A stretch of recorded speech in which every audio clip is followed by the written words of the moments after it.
Ya, kita akan membahas terkait dengan Marwar Sirait yang kemudian keluar dari PDI Perjuangan. Kita ngobrol dengan Mas Pangi Syarwi Caniago, Direktur Eksekutif Foxpol Center yang sudah bergabung secara daring. Mas Pangi, selamat sore. Sore Mbak Stefani. Ya, Mas Pangi, ini kalau Anda sendiri melihatnya, kalau kita kan sudah mendengarkan bersama-sama alasan dari Bang Ara keluar dari PDIP, ingin kemudian mengikuti langkah politik dari Presiden Joko Widodo. Kalau Anda membaca pesannya apa? Ya, sebenarnya partai itu bisa ada dua ya. Orang bisa bertahan, bisa datang dan pergi, bisa karena chemistry secara ideologi tidak berkesesuaian, tidak nyaman dan tidak klik. Bisa juga keluar karena alasan tentang mencari masa depan atau mencoba untuk di peruntungan kedepannya seperti apa, termasuk ya ingin mencari hal-hal yang baru ya untuk mengundi nasib ke depan gitu. Jadi tidak ada harapan di situ sehingga mereka tidak mau mungkin bertahan, ada tantangan challenge baru. Yang kedua adalah Mbak Stefani, misalnya fenomena keluarnya caleg ada apa politisi di partai atau migrasi atau putu loncat atau pindah-pindah ini kan fenomena yang sebetulnya banyak alasannya lebih cenderung transaksional pragmatis ketimbang alasan karena persamaan ideologi titik yang nggak ketemu. Nah misalnya kita tahu bahwa ada misalnya Deddy Mulyadi pindah dari Golkar ke Gerindra, kemudian ada Eva Sundari juga dari kader PDIP pindah, beliau juga Eva Sundari itu kan kalau nggak salah dia pindah dari PDIP ke Nasdem. Kemudian ada juga misalnya yang pindah seperti Surya Chandra dari PSI ke Nasdem. Kemudian ada juga Titik Soeharto ya dari Golkar kemudian ke Gerindra, termasuk ada Sandiaga Uno,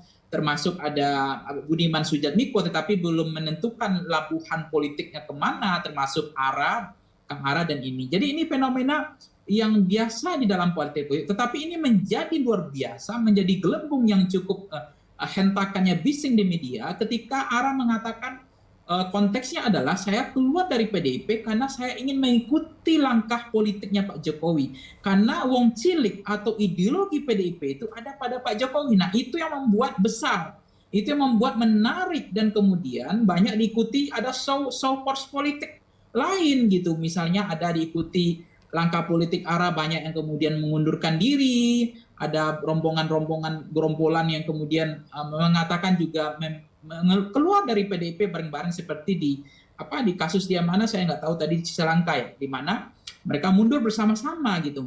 Nah yang ketiga begini Mbak Stefani, bahwa ini sebetulnya adalah fatsun politik yang cukup berkelas ya, artinya kalau mundur datang nampak wajah, pulang nampak punggung. Jadi menyerahkan kartu itu kemudian pamit dengan baik itu kan baik, ketimbang tidak menyerahkan kartu, tidak ada kabar, pergi tanpa ada berita, tidak ada kejelasan, itu juga ada problem tersendiri. Ini kan sebenarnya kita tinggal menghitung minggu nih, Mas Pangi, yang kemudian bikin kagetnya juga lah. Ini kan sebentar lagi kita pemilunya, kenapa harus sekarang kemudian dipilihnya untuk keluar dari PDIP? Nah itu momentum itu saya nggak tahu apakah memang seperti misalnya Eva Sundari keluar dari PDIP, nggak ada ribut tuh, nggak bising di media. Tetapi begitu Ara, kenapa bising? Karena selalu dikaitkan tadi ada indikasi ada untuk mendowngrade PDIP. Saya nggak tahu ini langkah apa yang dia digunakan lawan-lawan politik sehingga menggiring opini bahwa PDIP sudah mulai ditinggalkan oleh kader seiring Pak Jokowi mulai meninggalkan PDIP. Nah ini harus dihati-hati, PDIP juga harus memaknai bahwa ada yang ingin menggembosi PDIP, bahwa ini kalau pindah kan pindah saja nggak apa-apa, keluar saja, datang dan pergi itu kan biasa dalam partai politik. Kalau memang nggak nyaman kan nggak mungkin pura-pura, dan memang Kang Ara ini kan dari awal juga tidak diperhitungkan di PDIP 10 tahun belakangan. Kalau nomor urut caleg saya nggak tahu ya, pernah nomor urut yang nggak terlalu seksi gitu, tidak bagus. Kemudian 10 tahun juga tidak terlalu terlibat di PDIP, saya lihat secara eksistensi politik. Seperti Anda sebutkan tadi, ini ada kader sayap yang kemudian bereaksi di Majalengka. Apakah menurut Anda dengan keluarnya Bang Ara ini akan ada efek dominonya lagi? Ya kasus mundurnya kader PDIP yang rombongan rame-rame di Majalengka itu kan yang ngerinya itu adalah aktivasi udaranya. Jadi kegiatan darat yang kemudian disoporskan, kemudian mendowngrade bahwa PDIP ini tidak lagi dicintai rakyat, tidak lagi mencintai wong cilik, karena wong ciliknya PDIP itu adalah Pak Jokowi gitu, seolah yang dibilang disinggung oleh Ara tadi, yang mau menemui rakyat, yang ketok pintu malam-malam ketemu wong cilik, masyarakat, tidak ada beban, tidak ada jarak. ini yang kemudian yang pengaruhnya kemudian di media platform digital atau media sosial dan seterusnya, ini akan cukup berpengaruh. Nah, sebenarnya ini yang sebetulnya membuat PDIP tentu agak terganggu ya dengan konteks ini. Kemudian yang terakhir adalah saya katakan begini, apakah alasan ARA ini tindak adalah alasan ideologis, platform ideologis, atau alasan transaksional pragmatis mencoba untuk mengikuti langkah Pak Jokowi, ya mencoba hengkang dari PDIP ini, ya mencoba peruntungan baru gitu. Apa itu? Seperti apa Mas Panggi maksud Anda? Ya, artinya begini, saya membaca, mencermati ya bahwa PDIP secara ideologi nggak ada yang problem selama ini menurut saya. Wong ciliknya tetap ada kok gitu kan. Buktinya ada SMK, SMA yang gratis, gubernurnya adalah orang PDIP, untuk menjalankan amanat konstitusi Undang-Undang Dasar 45 bahwa orang miskin, orang terlantar dipelihara oleh negara. Dan ada di satu provinsi yang kemudian SMK, SMA-nya gratis.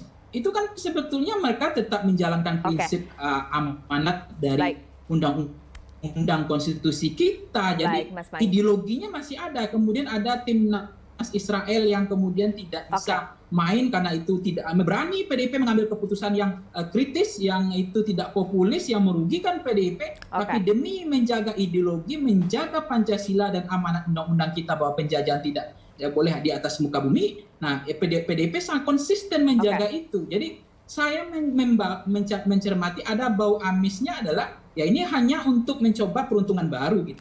Ini mencoba ada harapan baru. Kita lihat nanti kemana kira-kira di Pilpres 2024 berikutnya dari Marwar Sirait setelah keluar dari partai PDI Perjuangan. Terima kasih Mas Panggi, Direktur Eksekutif Factual Center sudah bergabung bersama kami di Berita Satu Sore. Salam sehat Mas Panggi.